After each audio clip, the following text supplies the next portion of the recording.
Hey Hesky, welcome to another counseling tutorial. My name is Counselor Genevieve Ayala, and today I'm going to tell you everything that you need to know in order to do well in an asynchronous course. So a course that doesn't meet on Zoom. If you want to learn more, stay tuned. So in today's tutorial, we will discuss how to succeed in an asynchronous course. So during this tutorial, you will learn how to prepare for an asynchronous course, and then the strategies that you'll need to know in order to do well in that asynchronous course. So the preparation and then the actual taking of the course. So let's start off with this. What is an asynchronous course? So when a course is asynchronous, it means that that class does not have a scheduled meeting time, and it's often identified the time as TBA, to be announced. If you want to know about this in detail and what this looks like, we have another video about the differences between an asynchronous and synchronous course, and I will link that in the description box. So for asynchronous courses, students complete assigned work through the Canvas shell. That is where you're learning, you're engaging, you might have to post discussions, and the professor doesn't have scheduled Zoom meetings. So it's not like you'll be meeting for lecture every Monday, Wednesday at a certain time. You're just doing the work in the Canvas shell. Now, sometimes professors might say, hey, if you want to drop into my office hours, I'll be on Zoom at this time, but that is something not required in the course. So how should you prepare to take an asynchronous course? So before the semester begins, there are a couple of steps that you should take. So check your email. You want to check and see if the professor has sent out any messages, has sent out any emails introducing themselves. Sometimes professors do this and sometimes they don't, but it's just nice to check the email. You also want to confirm that you have access to the Canvas via your student information system, the SIS portal. Sometimes the professors will send out messages instead of email. They'll send out the message via Canvas. So again, you just want to check both places. So if we look, this is what your SIS portal looks like. It has all of these different blocks. If we click on Canvas, any course that you're enrolled in should appear. So if I scroll down, after all of these announcements that you can click out of, it looks like the Canvas shell for my courses hasn't been posted yet, and that might be because the professor hasn't released it yet. Sometimes professors will release the shell a little bit earlier, sometimes they'll wait until the first day. So it looks like for my courses, they're not here yet, but they will populate eventually. You want to bookmark important tabs. So for me, it's just easy on my bookmark to have my email bookmarked, the Canvas shell, Canvas in general bookmarked. That way I'm not scrambling to get to these websites when I need to do my work. And then you want to start thinking about what your semester schedule will be like. So do you have a blend of synchronous and asynchronous courses? Are you working? Do you need to share your laptop? Because then you have to coordinate that. So again, you want to identify when you could possibly schedule in time to your already set schedule to complete work for this class. So what are some useful strategies that you can use throughout the semester to be successful? So we have a couple that we're going to go over. So during the first week, you want to read the syllabus thoroughly, and then you want to save it in your preferred drive.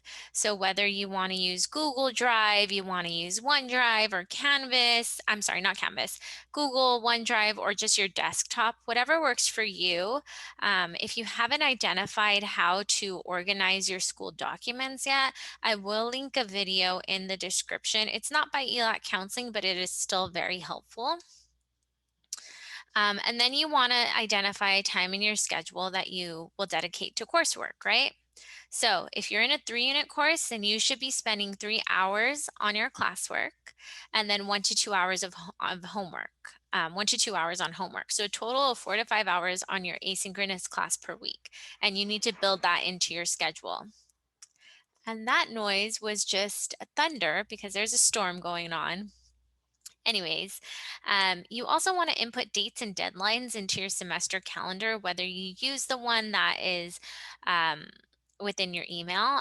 Outlook has a great semester calendar, or your Google Calendar, whatever you use, or maybe you use a pen and paper calendar, whatever works for you.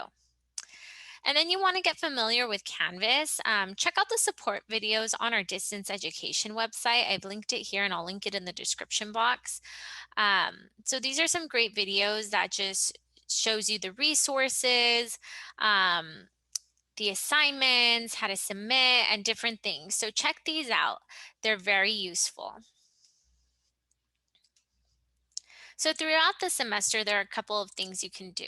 You can make it a habit of checking Canvas at the beginning of the week for announcements, whether that's Sunday or Monday. You want to update any assignment deadlines in your semester calendar. So I know for me, when I'm teaching, sometimes I have to change assignment deadlines. So as a student, you just go in and you update any deadline. And then create a weekly to-do list to identify assignments that need to be completed. That's going to be important. And then you can use an agenda book, a notes app, or anything that works for you. And I, again, will link another video that discusses like really great apps that can help you stay organized. Again, not by ELAC Counseling, but a very useful video.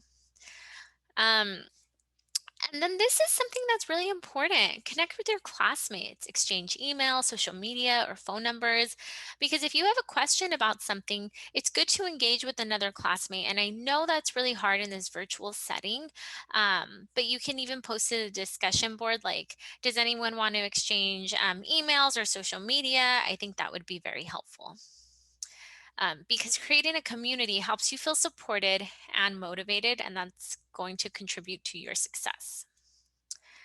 So, how should the asynchronous course look in your weekly schedule?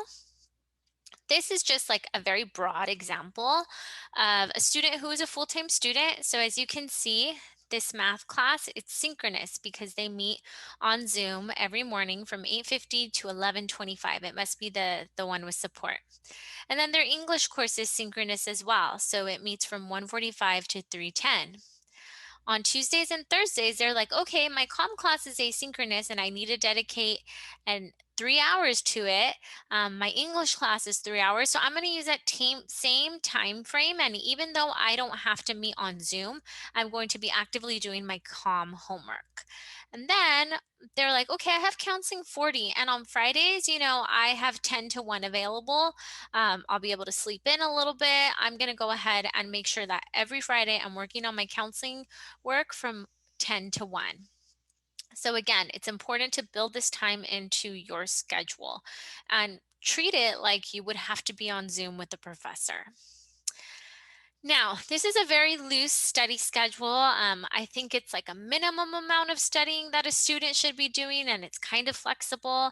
But if you look on Monday through Thursday, the student is studying math from 6 to 8 for 2 hours, Monday through Thursday. So they're doing their homework. If they don't have homework for some reason, they're studying for an upcoming exam.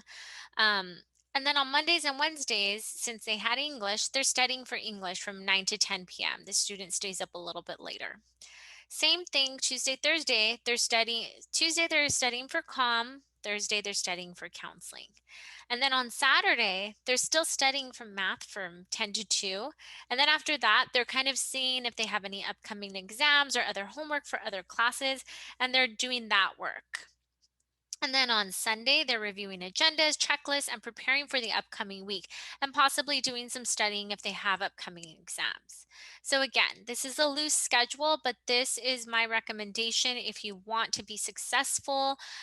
Schedules really help you stay motivated. They keep you accountable, and you can even plug in tutoring in place of some of this studying. So maybe the student goes to the math lab virtually for tutoring on Tuesdays and Thursdays. So lots of different ways to stay organized and make it work for you. So wrapping it up, we learned how to prepare for an asynchronous course and about the strategies that will help us do well and be successful. Thank you for joining me for this counseling tutorial, and I will see you in the next one. Bye.